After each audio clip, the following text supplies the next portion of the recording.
Assalamualaikum warahmatullahi wabarakatuh. Hai sob, apa kabar? Balik lagi semuanya bersama Fikri di sini masih di channel yang pas. Di video kali ini kita bakal bahas permintaan salah satu teman kita yang minta dibahasin tentang Dell Inspiron 5415. Jadi kalau saya cek di marketplace yang paling murah ada di 7,6 jutaan. Dan 7,6 jutaan ini wow sih ya untuk 5500U. Walaupun 5500U masih belum Zen 3 alias masih Zen 2, Zen 3-nya itu mulainya dari 5600U, tapi ini prosesor yang cukup powerful. Oke. Jadi karena saya nggak pegang barangnya, kita bahas di atas kertas saja mengenai Dell Inspiron 5415 ini. Oke, disclaimer dulu, saya coba cari tentang spesifikasi Dell 5415 ini di website resminya Dell, tapi udah nggak ada. Karena ternyata kalau di website resminya Dell berusaha bikin produknya mereka itu sesimpel mungkin. Jadi yang ada di showcase-nya, yang ada di situ cuma ada produk tahun ini aja. Jadi dan mereka baginya sederhana kok. Mereka nggak pakai, bahkan mereka nggak pakai kodenya gitu. Mereka cuma Dell Inspiron, cuma ada Dell Inspiron 15, Dell Inspiron 16, Dell Inspiron 14, dan itu dibagi dua lagi jadi yang Intel dan AMD. Kalau nyari di Google juga kita dapetinnya 5415 ada, sayangnya ketika dibuka langsung linknya ke website Dell juga udah nggak ada. Saya juga udah ngumpulin beberapa informasi mengenai 5415 ini dan saya akan bacain dulu secara spesifikasinya. Dari keterangannya, spesifikasinya saya ambil dari penjual ya. Di sini dia pakai Ryzen 5 5500U, performanya oke, udah nggak usah diragukan lagi. Dia punya memorinya 8 GB 3200 MHz, storage-nya 256 GB, PCIe NVMe, displaynya 14 inch Full HD, dan dia nggak jelasin sih ini IPS atau enggak. Saya cek di website Dell juga, bahkan yang versi terbaru nggak dijelasin ini IPS atau enggak. Kalau udah ada yang pegang mungkin bisa jelasin, dikasih tahu di komentar ini IPS atau TN atau IPS level alias TN yang agak mirip IPS. Nah, sistem operasinya udah pakai Windows 11 dan udah dapat Office Home Student, jadi udah aman untuk kantoran, untuk kerja harian udah aman. Webcamnya 720p, terusnya audionya 2 watts stereo speaker, wirelessnya udah WiFi 6, udah aman, Bluetooth 5, keyboardnya backlight, jadi udah oke, udah cukup lah untuk ngetik-ngetik segala macam. Interface-nya USB-nya yang USB 2-nya, USB 3.2-nya, Type A-nya 2, Type C-nya 1. Masih dapat headset jack, HDMI 1,4B port sama satu kali power adapter port, dan baterainya 4 sel 54 watt hour, lumayan oke. Beratnya cuma 1,4 kg, dan yang paling penting sebetulnya ini adalah garansinya 1 tahun dari Dell. Oke. Itu detailnya. Mungkin kita bahas dikit-dikit satu-satu.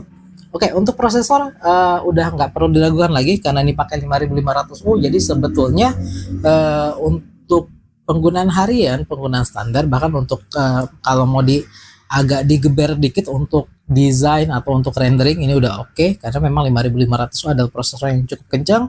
Saya udah pernah pakai juga dan saya pernah review juga waktu itu pakai untuk Pavilion yang 5500U. Terusnya, nah, memorinya 8 GB 3200 MHz. Memorinya 3200 MHz, dan catatan aja untuk Dell ini seri 5415 dia upgradable ya. Jadi upgradable, dia ada 2 slot. Jadi ini 8 GB-nya kemarin sempat saya cek beberapa yang review juga untuk dibongkar. Dia satu keping 8 GB 3200 MHz. Jadi kalau mau dioptimalin sebetulnya tinggal tambahin lagi 8 GB lagi 3200 MHz, jadi 16 GB dual channel. Tapi itu pun kalau mau lebih lagi harusnya bisa, karena saya dapat info juga bahwa dia up-nya sampai 32 GB.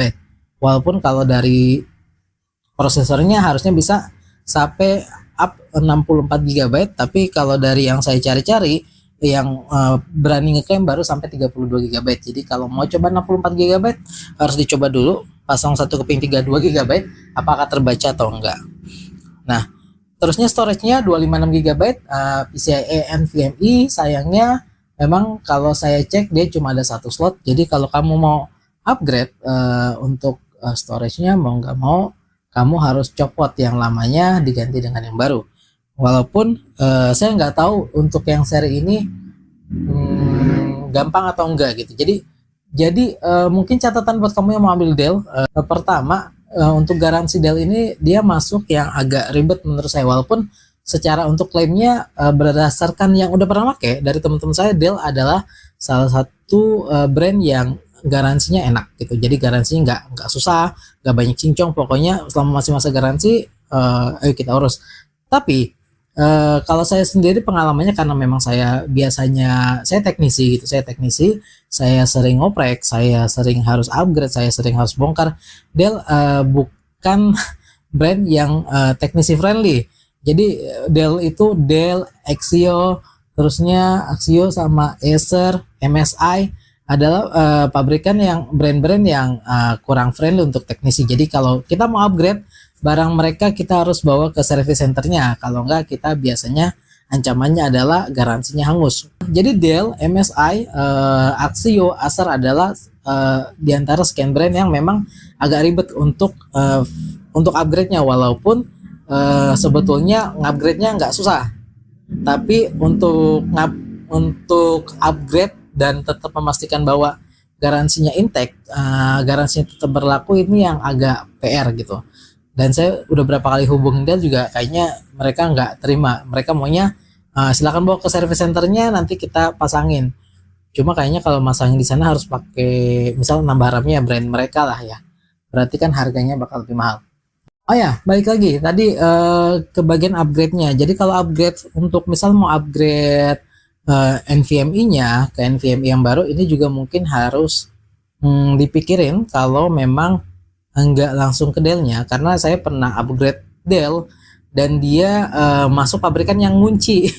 Jadi dikunci untuk bootingnya dikunci ke ke storage bawahnya mereka gitu. Jadi ketika kita pasang storage-nya yang bukan bawahnya mereka, itu nggak bisa masuk, walaupun tadi kita udah matiin secure bootnya segala macam, tapi ya agak tricky lah untuk bisa kita pasang instalasi yang baru. Walaupun balik lagi ini berdasarkan pengalaman yang udah pernah saya alami, yang udah pernah saya jalanin, ya belum tentu di seri yang ini juga sama menitnya, tapi ya kira-kira seperti itu gitu. Jadi mungkin kalau mau ambil yang ini, yang perlu jadikan pertimbangan adalah tadi ini upgradable-nya secara secara desainnya upgradable-nya masuk yang oke menurut saya, karena dia punya 2 slot. Jadi kita bisa optimalkan settingan AMD-nya di dual channel dengan kita pasang 2 keping yang sama gitu ya, walaupun nggak identik tapi yang sama gitu,